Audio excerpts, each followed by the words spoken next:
जल्दी लगेगा, तब तक आप जितने दूसरे सब्जेक्ट से उसको कवर करो, है ना। मैम के फादर एक्सपायर हो गए थे। हाँ, फादर एक्सपायर हो गए थे शायद, हाँ ऐसा ही कुछ था। तो बाकी मैम तो पढ़ाते ही हैं, आपको पता ही है। तो तब तक आप दूसरे सब्जेक्ट्स पे फोकस कर सकते हो, अपने टाइम को वेस्ट मत करो, जो भी सब्जेक्ट्स आपके रनिंग में चल रहे हैं उस पर फोकस करो, ठीक है। अभी जैसे फिजिक्स चल रहा है, केमिस्ट्री चल रहा है, यस सर। मैथ्स चल रहा है ना, ये 3 सब्जेक्ट्स को स्ट्रॉन्ग कर लो, है ना। अच्छा, बाकी बच्चे सर जो, एक बात पूछूं? हाँ पूछो पूछो बेटा। सर हमारा साइंस का पेपर आपने चेक किया? साइंस का पेपर आपका, नहीं बेटा, साइंस का पेपर मेरे पे तो नहीं था। तो आपने फिजिक्स का भी नहीं किया? नहीं, फिजिक्स का मैंने कर दिया था, बाकी जो केमिस्ट्री और बायो का होगा वो उनके टीचर्स ने किया होगा ना, केमिस्ट्री बायो वाले टीचर ने। फिजिक्स का पोर्शन मैंने किया, और बाकी दूसरे पोर्शन जो हैं वो रिस्पेक्टेड टीचर्स चेक कर रहे होंगे, ठीक है। पेपर ऐसा होता है ना आपका, फिजिक्स केमिस्ट्री बायो अलग अलग टीचर से पढ़ते हो ना, हाँ। तो जो हाँ सर। जो टीचर्स जो पढ़ाते हैं फिर उनका सेक्शन वही चेक करते हैं, ठीक है। नहीं सर, एक्चुअली ना लास्ट ईयर ना क्या हुआ था कि कुछ करेक्शंस थे ना केमिस्ट्री में, तो प्रियंका मैम ने हमको चेक करके दिया था, इसलिए। अच्छा, प्रियंका मैम ने चेक कर दिया था क्या? हाँ, वो उस टाइम शायद आपके टीचर नहीं होंगे ना केमिस्ट्री के, इसलिए मैम ने कर दिया होगा। नहीं थे तब भी मैम। नाइन्थ की बात है। अच्छा अच्छा, तब भी प्रियंका मैम ने कर दिया था। हाँ सर। अच्छा, ये तो मेरे को पता ही नहीं था बेटा। देखो, जनरली तो ऐसा होता है, जो सब्जेक्ट जो टीचर पढ़ाता है वही चेक करता है, लेकिन अब हो सकता है उस टाइम कुछ कंडीशन रही होगी, XYZ रीज़न होगा, तो मैम ने कर दिया होगा, है ना। बाकी आपके मार्क्स तो अच्छे ही गए होंगे मेरे ख्याल से। नंबर कम आए थे क्या आपके केमिस्ट्री में पिछली बार? कब? पिछली बार नंबर कम आए थे क्या केमिस्ट्री में, जब प्रियंका मैम ने चेक किया? अच्छे ही आए थे, मैम ने चेक कर करके ना अच्छा, करेक्शन कर करके हाफ हाफ करके मेरे 2 पूरे मार्क उड़ा दिए। 2 मार्क उड़ा दिए? अरे बाप रे बाप, तो मैम को बोलना था ना, मैम मैं इतना अच्छा पढ़ती हूँ, मेरे क्यों नंबर कट कर दिया आपने? वो प्रियंका मैम ऐसा ही करते हैं मैम सर, मेरे साथ नहीं, इन सभी के साथ ऐसा किया था।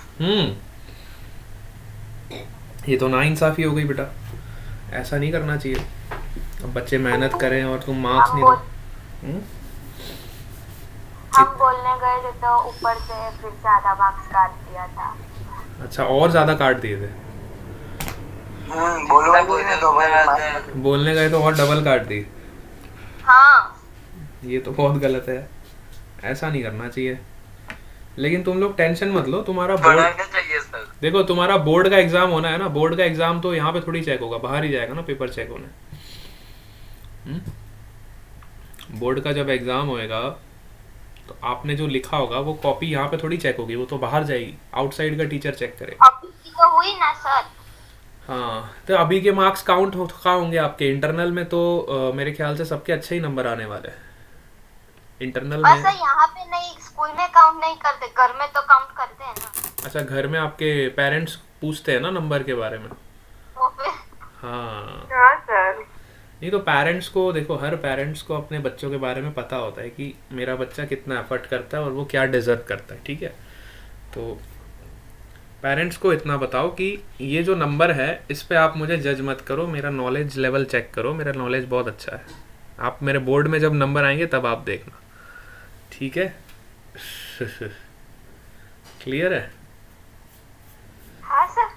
Yes sir. इसको आप एज अ प्रैक्टिस के ले लो। आपके नंबर कहीं पे ज़्यादा भी कट रहे हैं तो उसमें आपका बेनिफिट है। मैं तो कह रहा हूँ जितने कम नंबर मिले उतना आप लोगों के लिए अच्छा है, क्योंकि उतना इम्प्रूवमेंट आप करोगे, ठीक है। जितने कम नंबर मिलेंगे उतना ज़्यादा आप एफर्ट लगाओगे, उतने ज़्यादा आपके इम्प्रूवमेंट के चांसेस और ज़्यादा हो जाएंगे। समझ आ रही बात?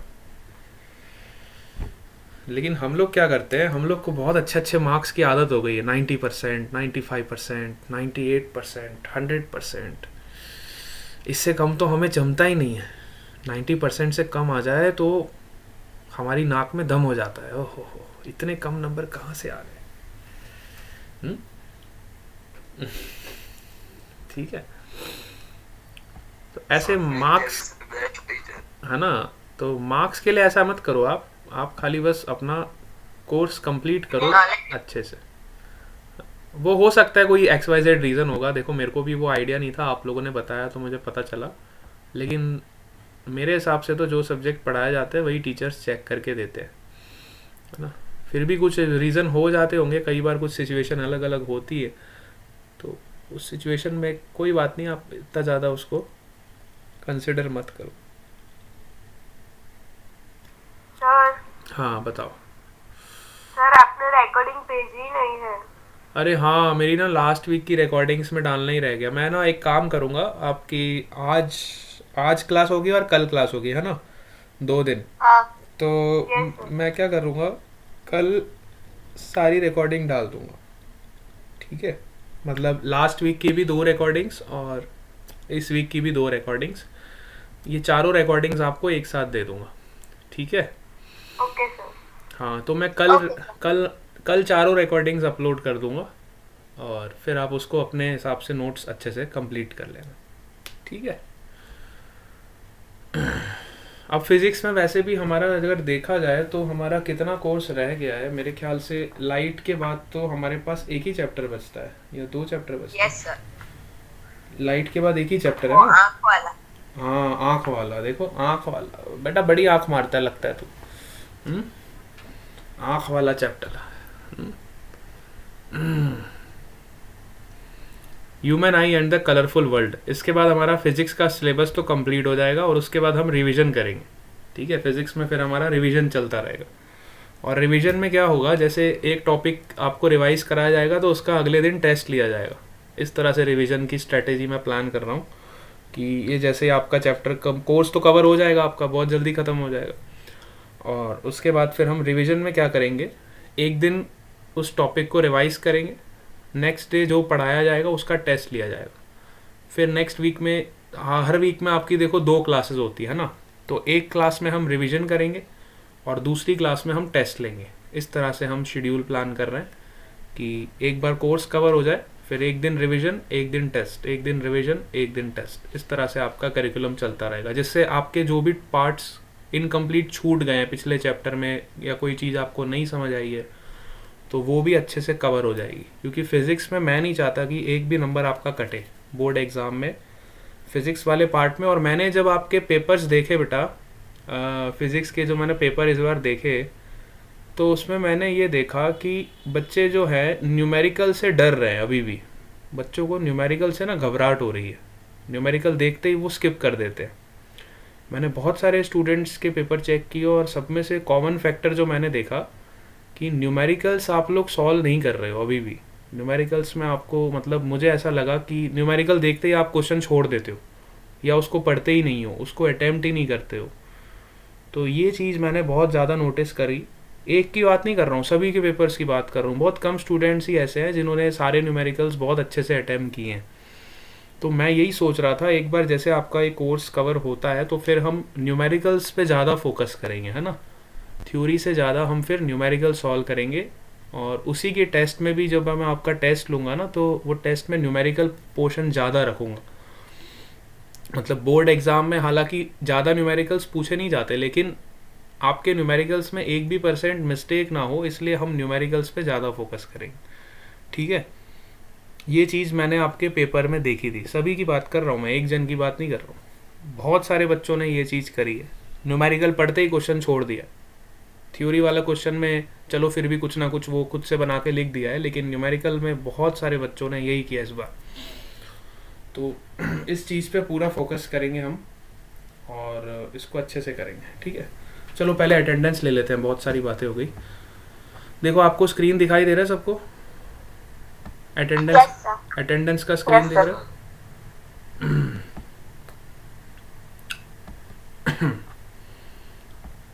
अटेंडेंस का स्क्रीन दिख रहा है सबको, ठीक है। Today is 9 December.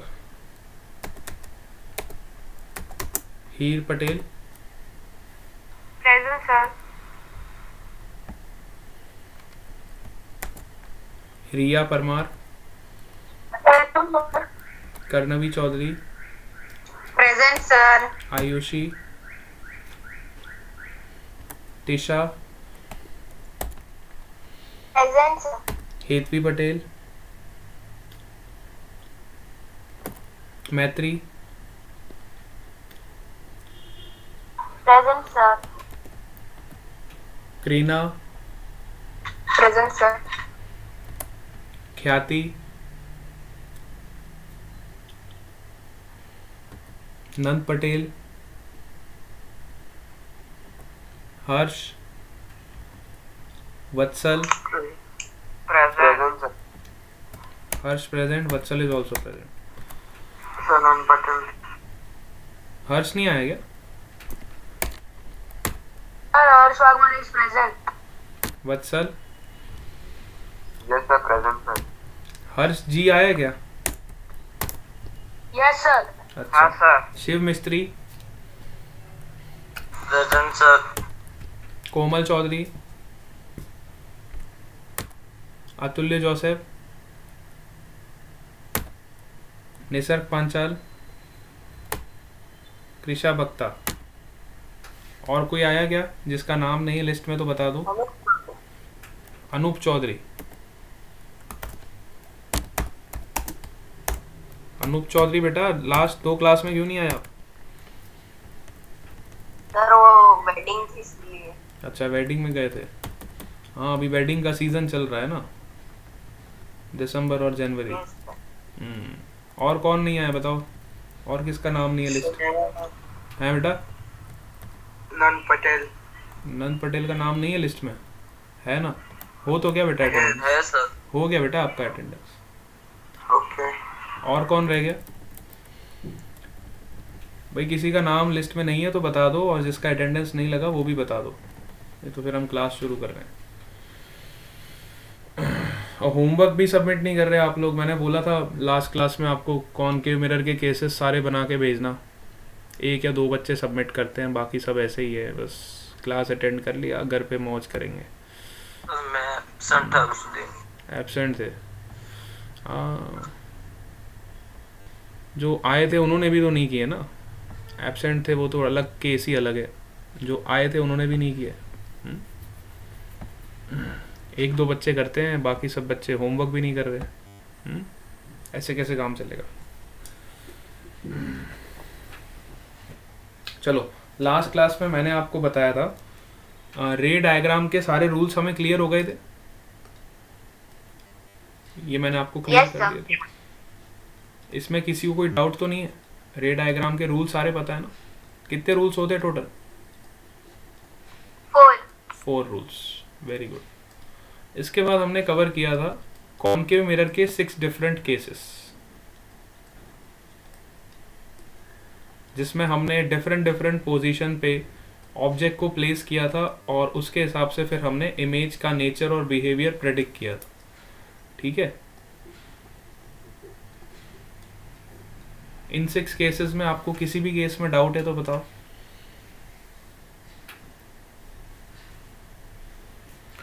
Six cases कौन कौन से थे कॉनकेव मिरर के? पहला केस एट फोकस। फोकस पे अगर आपका ऑब्जेक्ट होता था तो इमेज कहाँ बनती थी बताओ, अभी मुझे पता चल जाए। इंफिनिटी। Very good. अगर इन्फिनिटी पे हमारा ऑब्जेक्ट होता था तो इमेज कहाँ बनती थी? फोकस। फोकस पे। Very good, focus. बहुत बढ़िया। मतलब पढ़ाई तो करते हो आप लोग, पढ़ाई इतनी अच्छी करते हो, होमवर्क क्यों नहीं करते? अच्छा बताओ, अगर ऑब्जेक्ट हमारा सेंटर ऑफ कर्वेचर और फोकस के बीच में है तो इमेज कहाँ बनती थी? Beyond C. Beyond C. बहुत ही बढ़िया।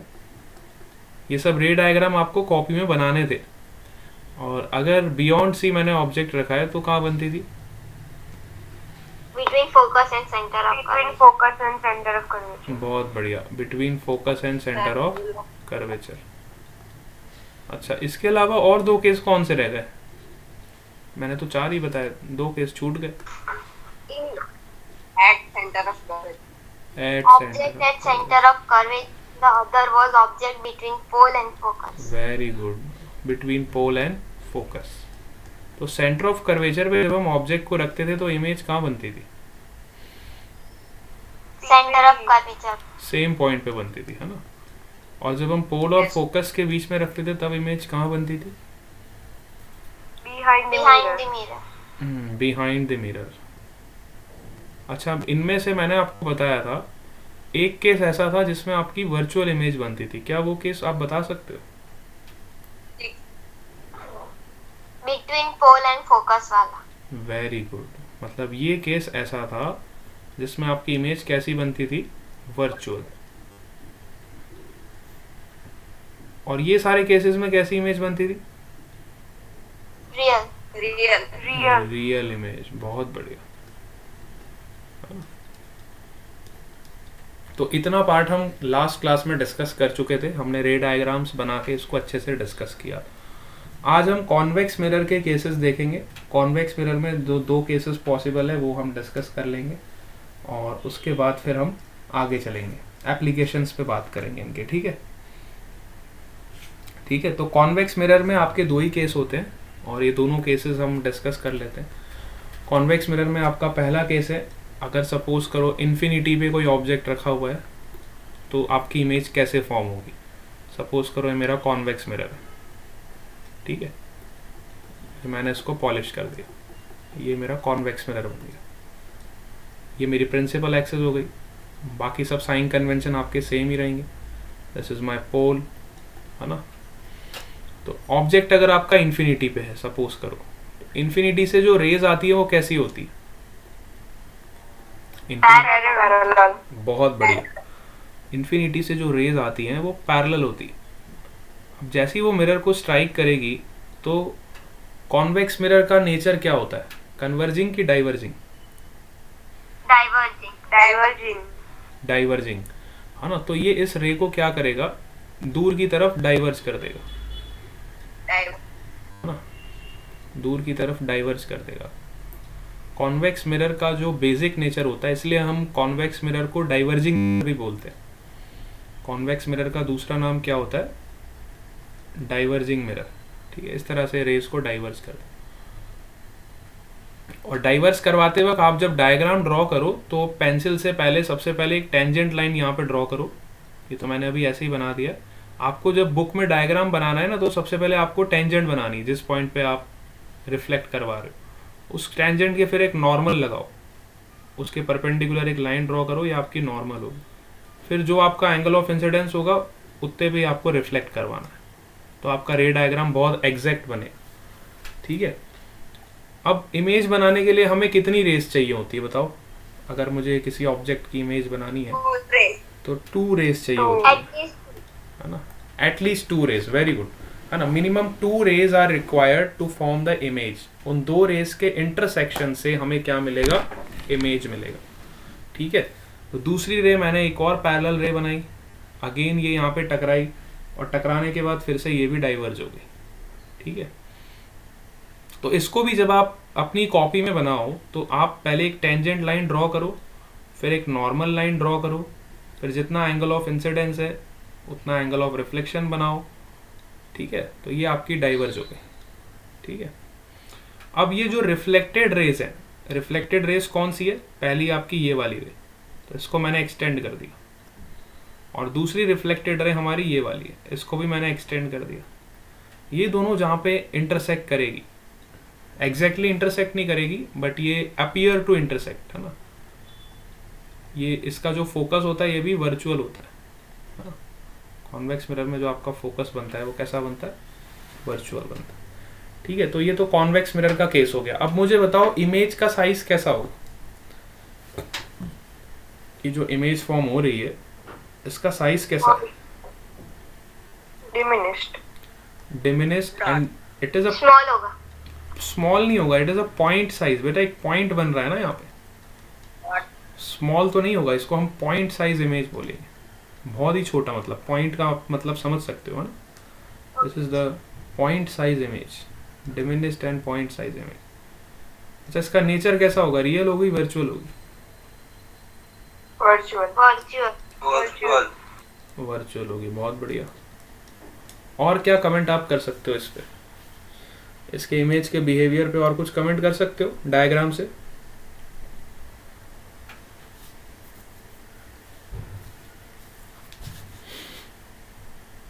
बस इतना ही कमेंट कर सकते हैं ना, साइज के बारे में बता सकते हैं। और क्या बता सकते हैं, बताओ।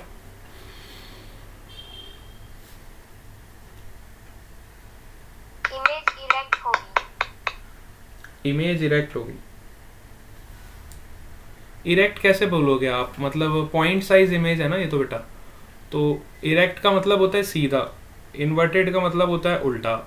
ठीक है, अब यहाँ पे तो पॉइंट है, तो पॉइंट को क्या मैं सीधा बोलूंगा कि उल्टा बोलूंगा? कुछ नहीं बोल सकता ना, पॉइंट तो पॉइंट होता है ना।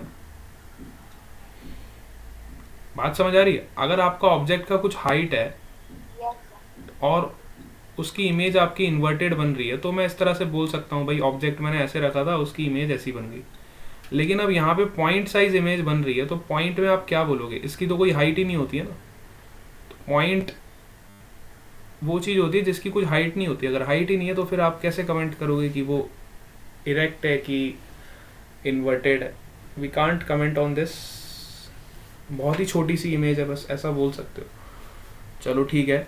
अच्छा, एक चीज अगर आप और नोटिस करो कि इमेज आपकी हमेशा रिफ्लेक्टेड रेज से बनती।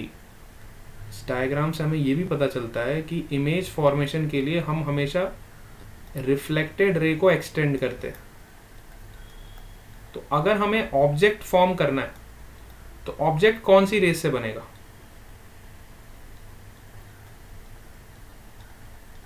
जैसे मैंने आपको बताया कि इमेज फॉर्मेशन के लिए हम हमेशा रिफ्लेक्टेड रेस को इंटरसेक्ट करवाते हैं और फिर वो जिस पॉइंट पे इंटरसेक्ट करती है वहां पे हमारी इमेज बनती है।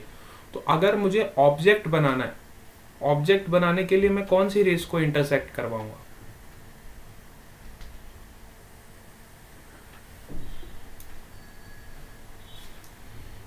क्या आप बता सकते हो?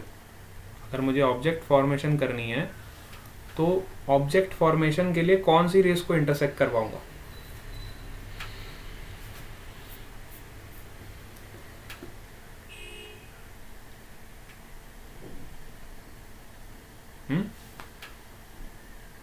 अरे दो ही तरह की तो रेज होती है हमारे पास, एक इंसिडेंट रे होती है और एक रिफ्लेक्टेड रे। Incident ray.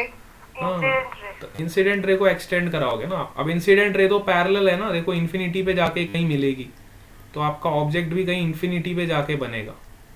समझ आ रही है? अब ये यहाँ पे तो मिल नहीं रही है ना, ये तो इनफाइनाइट पोजीशन पे कहीं जाके मिलेगी, तो आपका जो ऑब्जेक्ट बनेगा वो भी कहीं इन्फिनिटी पे जाके बनेगा। ठीक है, इन्फिनिटी पे जाके कुछ आपका ऑब्जेक्ट बनेगा। ठीक है, बात समझ आ रही है? तो हमेशा एक पॉइंट और आपके नोट्स के अंदर इंक्लूड होना चाहिए इस रे डायग्राम के रिगार्डिंग। बहुत ही इंपॉर्टेंट पॉइंट है, that is image is form by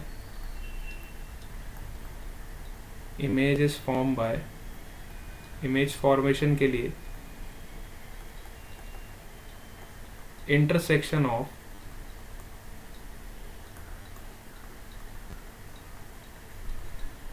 two reflected rays minimum,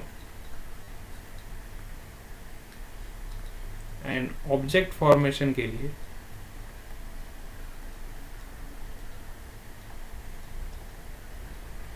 intersection of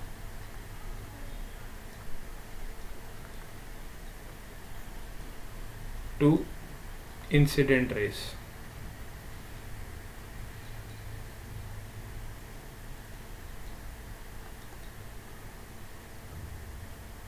बात समझ आई आप लोग?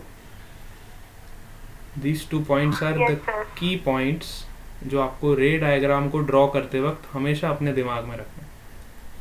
बहुत ही इंपॉर्टेंट पॉइंट्स। ठीक है, तो अब हम सेकेंड केस डिस्कस करते हैं।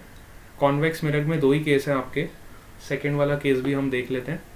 सेकेंड केस में आपका जो पोजीशन है, सपोज करो हमने ऑब्जेक्ट ऐसे ही कहीं पे रख दिया between infinity and pole. Infinity और पोल के बीच में आपने कहीं भी ऑब्जेक्ट रख दिया, सपोज करो। ठीक है, सबसे पहले कॉन्वेक्स मिरर बनाएंगे। ये मेरा कॉन्वेक्स मिरर बन गया। ठीक है, अब आपको जिन्होंने होमवर्क सबमिट नहीं किया है वो 8 के 8 केसेस ड्रॉ करके दिखाएंगे, मतलब 6 केसेस आपके कॉनकेव के और 2 केसेस कॉन्वेक्स के, है ना, दोनों एक साथ सबमिट करेंगे।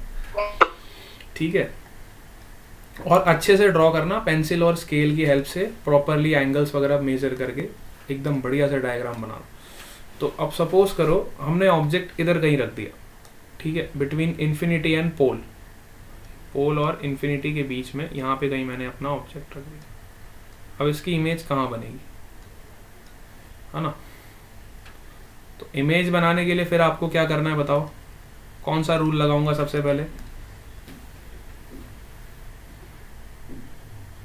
ये आपकी प्रिंसिपल एक्सेस है, पहले फर्स्ट रूल अप्लाई कर दूं। अगर कोई रे हमारी प्रिंसिपल एक्सेस के पैरेलल जा रही है तो वो कहाँ से पास होगी, फोकस। फोकस में असली में पास होगी कि नहीं होगी? नहीं नहीं होगी यहाँ पे।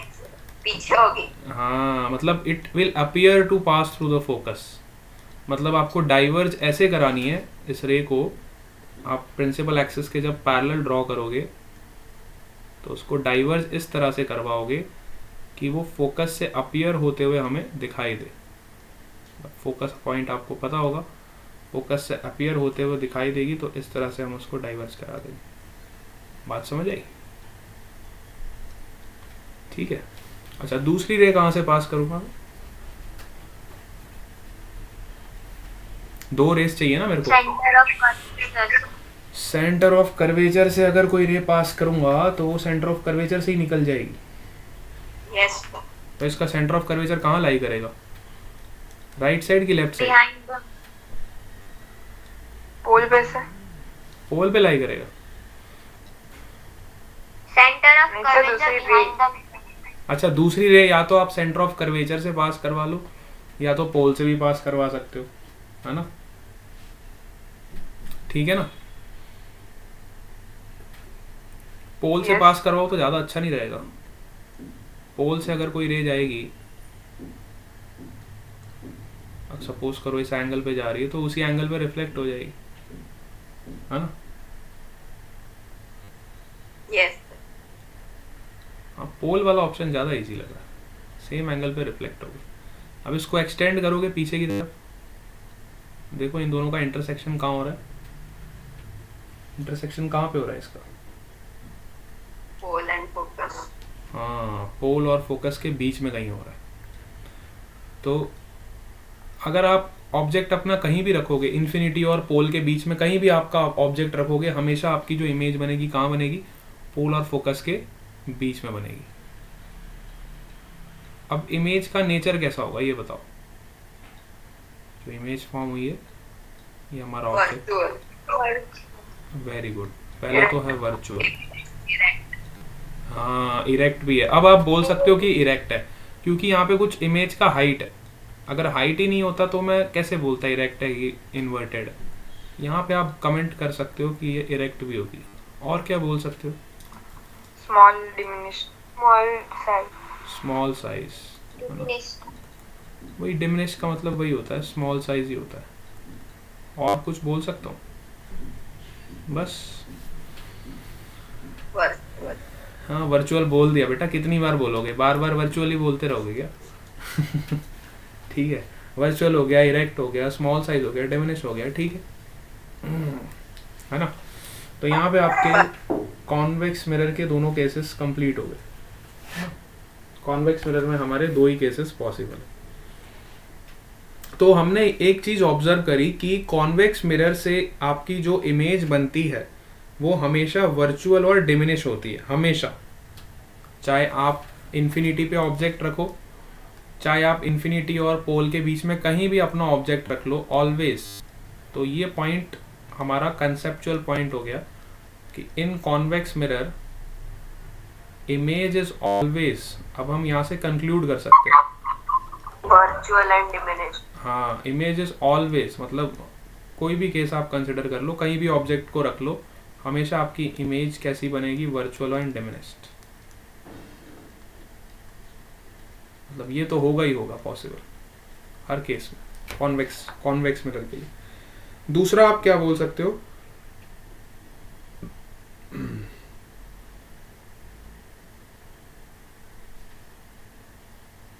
कि ऑब्जेक्ट की जो पोजीशन है ना, सपोज करो आप मिरर को अपनी पोजीशन से रिप्लेस करोगे, कॉन्वेक्स मिरर को अगर आप अपनी पोजीशन से रिप्लेस करवाओगे तो क्या इमेज पे कोई फर्क पड़ेगा? मतलब सपोज करो आपका मिरर अभी यहाँ पे इस पोजीशन पे, ठीक है, अब मैं इस मिरर को उठा के यहाँ पे रख दूँ, ठीक है, अगर मैं मिरर की पोजीशन को चेंज करूँ तो क्या इससे इमेज की पोजीशन, वही का वही रहने देना है। हाँ ऑब्जेक्ट को वहीं पे रखेंगे, ऑब्जेक्ट की पोजीशन को चेंज नहीं कर रहे अपन खाली मिरर की पोजीशन को चेंज कर रहे हैं, ठीक है, फ्रॉम 1 to 2। तो इससे क्या इमेज की पोजीशन पे और नेचर पे कुछ फर्क पड़ेगा? नेचर पे तो नहीं पड़ेगा, बट आई थिंक पोजीशन पे थोड़ा हो। पोजीशन पे फर्क पड़ेगा बट नेचर पे फर्क पड़ेगा नहीं नहीं पड़ेगा, पड़ेगा, है ना? डिमिनिश्ड रहेगी। हाँ, चाहे आप मिरर को आगे कर लो पीछे कर लो, आपकी इमेज जो बनेगी वर्चुअल और डिमिनिश ही बनेगी। तो irrespective of the position of the mirror, I can say that the nature of the image is always same, है ना, irrespective of the position, image is always, हाँ yes बेटा। सर 2 मिरर रखे तो 2 mirror रखोगे तो फिर वो 2 मिरर्स कैसे रखोगे, मतलब कैसे ओरिएंटेशन कैसे रखोगे आप ये बताओ? आगे पीछे रखेंगे तो दोनों आगे पीछे रखोगे तो जैसे कि मान लो, मतलब दोनों कॉन्वेक्स ले रहे हो कि एक कॉनकेव ले रहे हो, ये बताओ पहले। नहीं सर, दोनों कॉन्वेक्स। अच्छा, दोनों मिरर कॉन्वेक्स ले रहे हो, है ना? मतलब आप ये कहना चाह रहे हो कि एक मिरर मैंने ऐसे रखा और दूसरा मिरर मैंने ऐसे रखा, ठीक है, दोनों ही कॉन्वेक्स है। अच्छा, ऑब्जेक्ट को कहाँ रखें? ऑब्जेक्ट को इधर ही रखें, ऑब्जेक्ट को इधर ही रखें, है ना? यस है ना? तो इससे जो इमेज फॉर्म होगी, इससे जो हमारी इमेज कहाँ पे फॉर्म हो रही थी, यहाँ पे फॉर्म हो रही थी, पोल और फोकस के बीच में। ये हमारा फोकस था, ये हमारा पोल था। तो हमारी इमेज कहाँ फॉर्म हो रही थी? पहले वाले मिरर से यहाँ पे कहीं फॉर्म हो रही थी, ठीक है, यहाँ पे कहीं फॉर्म हो रही थी इस तरह से, ठीक है। अब ये वाली जो इमेज होगी बेटा, ये इस मिरर के लिए ऑब्जेक्ट की तरह बिहेव करेगी। ये जो मिरर है, mirror 2, I can say that this is your mirror 1, image formed by mirror 1, this is object 1, ठीक है। image formed by mirror 1 will behave as the object for mirror 2, तो मैं I को क्या लिखूंगा? O2 के बराबर, ठीक है। तो ये ऑब्जेक्ट की तरह बिहेव करेगी और फिर आप यहाँ से लाइट रेस को फिर रिफ्लेक्ट करवाओगे और फिर देखोगे आपका जो फाइनल इमेज होगा वो वापस इधर कहीं बनेगा। This is your I2 image. दो इमेजेस फॉर्म हो गया। बात समझ आ रही है? है ना? तो ये भी पॉइंट काफ़ी इंपॉर्टेंट है, आप इसको भी नोट डाउन कर सकते हो। अगर आपने दो मिरर सीक्वेंस में रखे हैं तो पहले मिरर से जो इमेज फॉर्म होगी, you can also right this point, image form by first mirror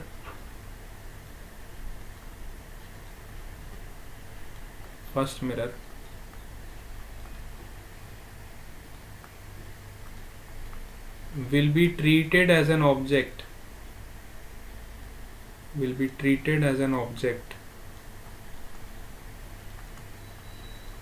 for second mirror,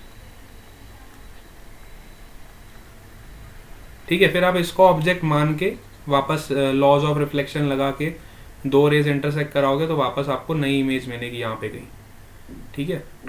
तो इस तरह के भी क्वेश्चंस, ये तो मतलब काफ़ी अच्छे क्वेश्चंस हो गए। ये मेरे ख्याल से आपके अभी 10th लेवल पे नहीं होंगे। दो मिरर्स वाले हैं आपको, एक ही मिरर वाले होंगे अभी। दो मिरर्स वाले वन मिरर ही है। हाँ वन अभी, मिरर ही अपन मैंने क्वेश्चन किया था। हाँ बहुत अच्छा क्वेश्चन है।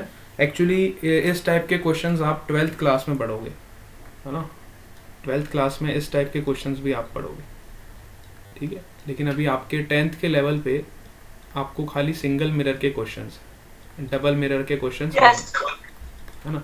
लेकिन फिर भी अगर आपको इंटरेस्ट है तो अगर हमारे पास एक्स्ट्रा टाइम बचेगा तो मैं आपको इसके भी क्वेश्चन सॉल्व करवाऊंगा, लेकिन ये एक्स्ट्रा में होगा जब हमारे पास पूरा कोर्स कंप्लीट हो जाएगा, पूरा रिवीजन हमारा अच्छे से हो जाएगा, फिर हमारे पास जो एक्स्ट्रा टाइम बचेगा उसमें मैं आपको इस तरह के भी अच्छे अच्छे क्वेश्चंस करवाऊंगा, ठीक है। चलो आज का आपका होमवर्क क्या रहेगा, कॉनकेव और कॉन्वेक्स के जितने भी केसेस है सारे मुझे ड्रॉ करके सबमिट करो, ठीक है बेटा। Okay sir. Okay, bye bye to all of you.